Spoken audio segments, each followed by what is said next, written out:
पिताजी ने एक लोहे की राड, एक लोहे का टुकड़ा, पिताजी ने एक लोहे का सरिया, जो कालम बिम में एक सरिया डलता है लोहे का, वो पिताजी ने उसको दे दिया, ले बाजार में पूछ किया इसकी कीमत क्या। लोहे के सरिये को देकर भेजा तो लोहे का सरिया किसी ने कहा 100 रुपए हम दे देंगे इसके, लाओ।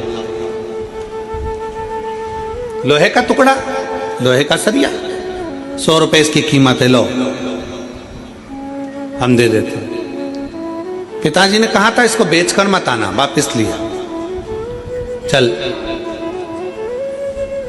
पिताजी बोले अब ये लोहे का सरिया 100 रुपए में बिक रहा था, अब इस लोहे के सरिये के टुकड़े टुकड़े कर छोटे छोटे और इसका कीला बना, इसकी छोटी छोटी कील बना।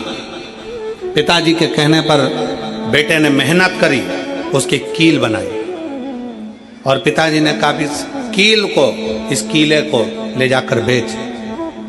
कहा पिताजी लोग उसको पहले 100 रुपए में खरीद रहे थे, अब वो कील 500 रुपए में बिकने को तैयार है। पिताजी ने कहा बेच कर मत आना, वापिस लिया। अब पिताजी ने कहा फिर मेहनत कर और इसके स्प्रिंग बना, वापिस मेहनत कर, इसके स्प्रिंग बना। अब उसके स्प्रिंग बनाए गए और उस स्प्रिंग को बाजार में ले जाकर पूछा कितने का है। कहा ये 1000 रुपए कीमत का हम ले सकते हैं।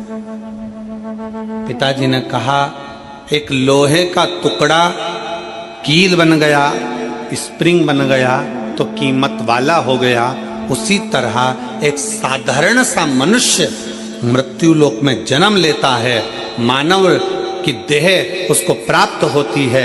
एक मनुष्य जन्म लेता है, जन्म लेने के बाद उस अपने शरीर का वो किस तरह से प्रयोग कर रहा है, कितनी मेहनत कर रहा है, कितनी लगनता से काम कर रहा है, कितने परिश्रम से काम कर रहा है, वो अपनी कीमत स्वयं बना सकता है। और जब वो कीमत वाला बनता चले जाता है तब समझना कि उसकी जिंदगी में कुछ उसने अपना अच्छा करा है।